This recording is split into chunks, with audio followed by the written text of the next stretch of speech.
John Bellany was born in 1942 during the Second World War.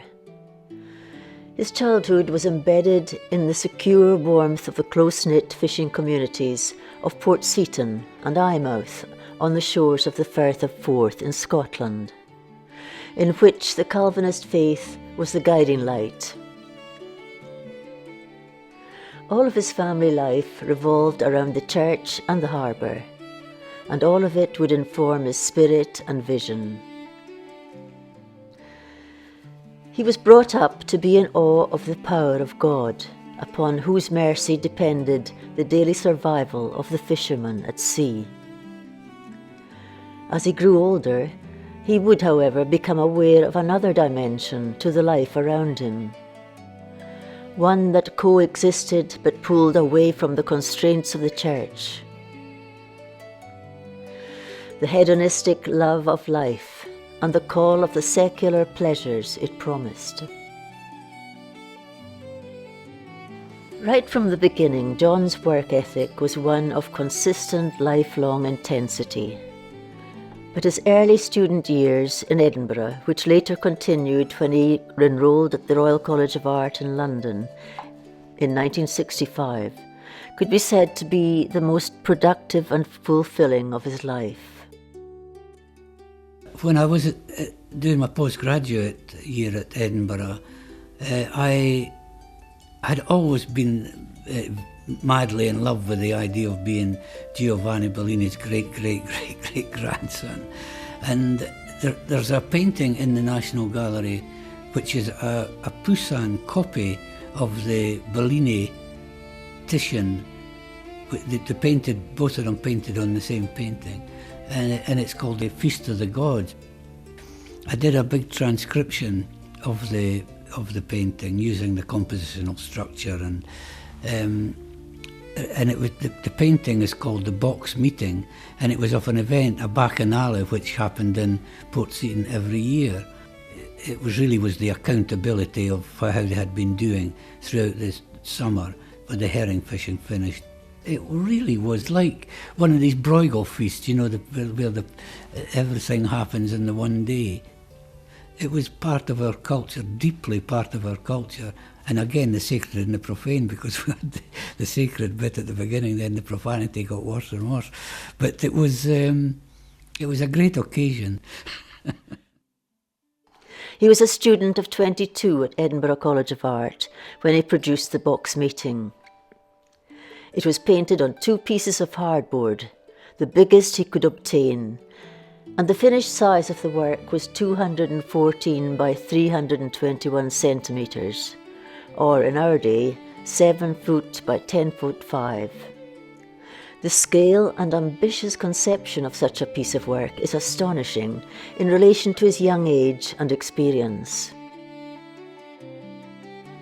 He had rapidly consumed all that was offered to him at Edinburgh College of Art, simultaneously taking advantage of the freely available collections of impressive Renaissance masterpieces by Titian, Tintoretto, Rubens, Goya, Caravaggio, etc., on view in the Scottish National Galleries in the centre of the city.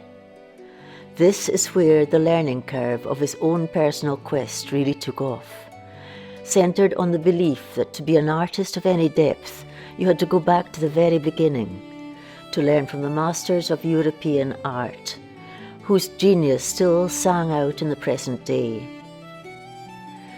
This was where he learned what he would call his grammar and syntax, not considering the purpose of painting to be the decoration of drawing room walls.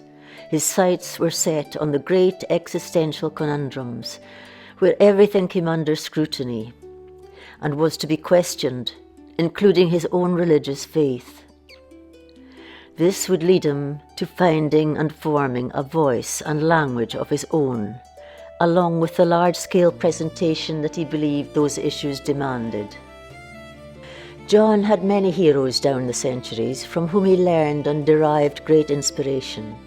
Among them was the Venetian Giovanni Bellini, who lived in the 15th-16th century, and whom he would have liked us to believe was actually one of his ancestors. The box meeting is a transcription of one of Bellany's masterpieces, The Feast of the Gods, which he had first encountered in the Scottish National Galleries in Edinburgh, onto which he transposed his own vision of an annual event that was the highlight of the fishing year in Portseaton.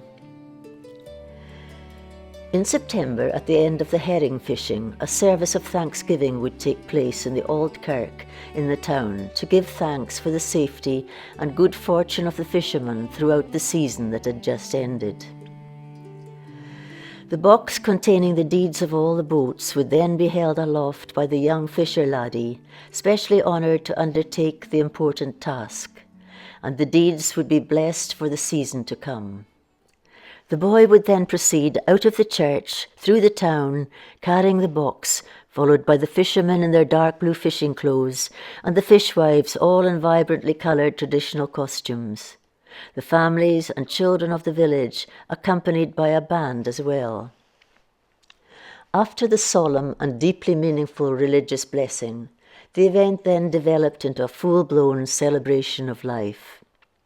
The streets would be festooned with flags and bunting, and the boats in the harbour, too, would be flying flags that fluttered in the wind. There would be music and singing and dancing in the streets, and later on there would be the fishermen's ball, the culmination of the whole affair. By this time, the sacred had given way to the profane, at least by those who were less encumbered by the strictures of the church, and much drinking and such like would carry the revellers on into the next day. The box meeting is a unique work, a landmark painting which John accomplished while in the force of an intense creative energy that saw him also completing only a few months previously in 1964, another of his most important and impressive works, the great triptych Allegory, involving the arresting composition of 3 mighty crucified fish, which now hangs in the Scottish National Gallery of Modern Art in Edinburgh. The box meeting has been kept within our family collection and has rarely been exhibited. Notably, in recent times it was shown as a highlight of a passion for life. The major retrospective awarded John at the Scottish National Gallery's RSA building in Princes Street, Edinburgh, just a few months before his death in August 2013.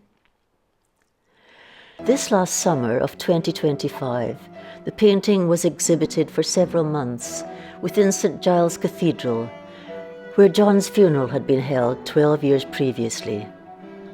This tribute was paid to him in conjunction with the concurrent critically acclaimed exhibition of his self-portraits at the City Arts Centre in Edinburgh.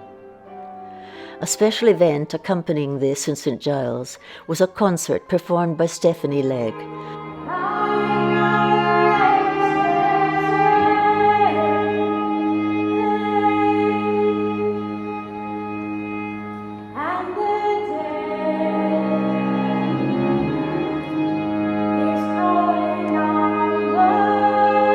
A young saxophonist and her group, playing music she had composed, inspired by seeing John's work first as a young teenage girl. The box meeting is a rare and seminal work. It encapsulates the issues that inspired, confronted and followed John throughout his life. The dichotomy between the sacred and the profane. The essence of his whole life's work.